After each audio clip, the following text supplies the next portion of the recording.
An updated plan for U.S. offshore drilling could be imminent. When we might hear the details from the president himself.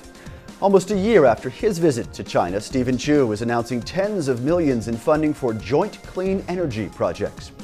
And with the Interior Secretary's decision looming, the war of words over Cape Wind is escalating. From the Energy News Center in Washington, D.C., this is the Energy Report with Susan McGinnis. And good Tuesday morning. I'm Tyler Suiters in for Susan McGinnis. Thanks for joining us for the Energy Report on this 30th day of March 2010. Industry sources this morning tell Reuters that President Obama could unveil the federal government's new plan for offshore drilling as soon as tomorrow. The president is scheduled to speak at Andrews Air Force Base in Maryland, but the White House is not yet releasing any details about that speech. Now, former President Bush lifted the moratorium on federal OCS drilling back in 2008, shortly before leaving office. That in turn opened the door for the first time in more than 20 years for exploration for oil and natural gas on the outer continental shelf, and that area includes areas along the East Coast. Now, the Obama administration put the brakes on that policy, and Interior Secretary Ken Salazar has been working to revise it altogether. One state where officials are eagerly awaiting the news is Virginia.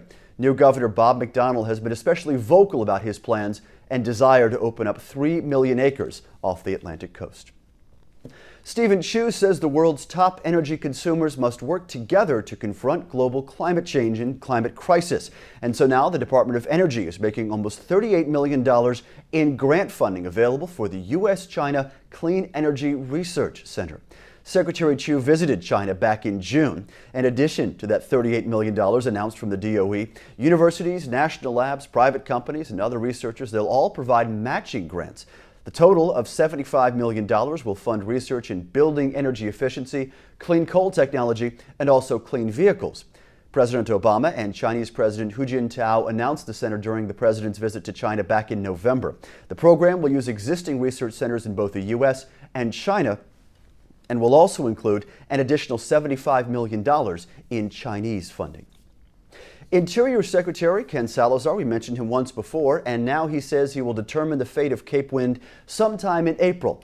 However, that announcement is not yet stopping the legal threats that go on regarding this battle, and that's from both sides of the dispute. Two Massachusetts legislators, former U.S. Senator Paul Kirk and also Congressman William Delahunt, both Democrats like Ken Salazar, they want Cape Wind subject to an ocean zoning project now underway to set guidelines for offshore wind. In addition, the Oceans Public Trust Initiative is asking the White House to delay a Cape Wind decision until ocean zoning is in place. But Cape Wind spokesperson Mark Rogers says federal rules clearly exempt pending projects. There are also competing claims that environmental evaluations were rushed in either the Bush or the Obama administration. Secretary Salazar says Cape Wind has been pending for 9 years now, and it deserves a final yes or no. Huge, rapid oil price swings do not benefit anyone but speculators. That will be the message from the world's largest oil producers and consumers this week as they announce a joint action plan to combat oil market volatility.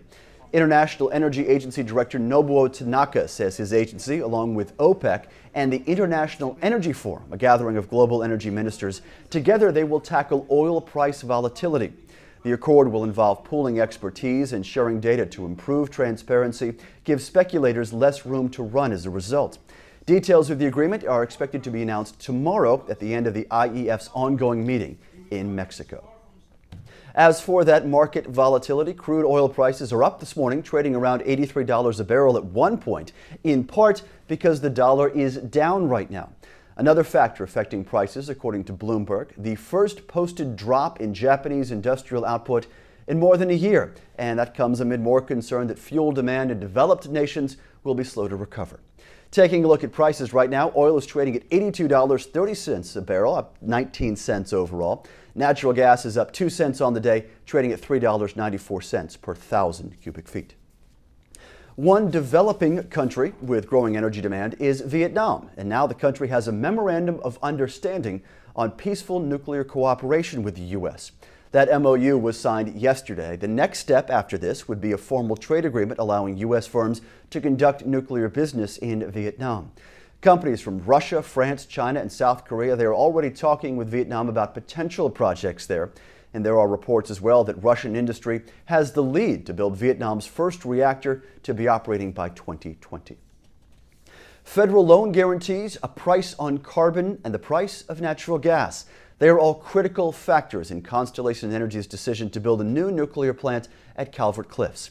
Speaking to analysts yesterday, Constellation CEO Mayo Shattuck stressed that since his company is on a short list for DOE loan guarantees, Calvert Cliffs' situation is different from that of the Vogtle project, which has already received an offer of guarantees. Now, the Vogtle project is blessed by state regulators as well, and some ongoing costs can be charged to Georgia ratepayers. However, Calvert Cliffs is in a deregulated state, and project's costs, therefore, must be recovered from future power sales. Natural gas sets the market price of power in Maryland, and Shattuck said it needs to be higher than it is today to justify a new reactor. Also, plant economics bank on the government putting a price on carbon going forward. There is no more waiting for an electric car. Nissan announcing today it is selling its Leaf hatchback in Japan. The battery-powered car will have a price tag of roughly $40,000 in Japan. There will also be possible help from the government involving subsidies to lower that price somewhat, or at least the cost to consumers. We should also find out later today the pricing for the U.S. version. Pre-orders for the Leaf will begin today with deliveries in December. The first mass market all-electric vehicle has a range of 100 miles on a charge, according to Nissan.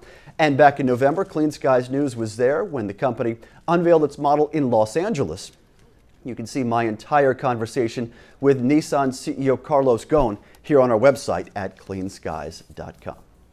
Taking a look at the events around the Washington, D.C. area on this Tuesday morning. First of all, at noon today, the Women's Council on Energy and the Environment is hosting a panel discussion. This comes after the release of a study on the impact of pending EPA regulations on the U.S. cement industry and the resulting effects on overall global environmental health. That's taking place at the FTI Consulting Conference in Northwest Washington. And then at 1:30 Eastern this afternoon, the Affordable Power Alliance is holding a briefing in Dirksen, the Senate office building on the Hill.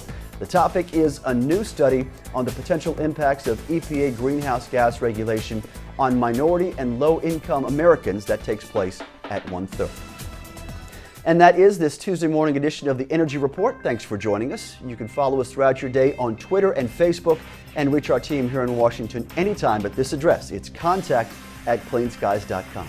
I'm Tyler Suiters. We're glad you're with us. You're watching Clean Skies News.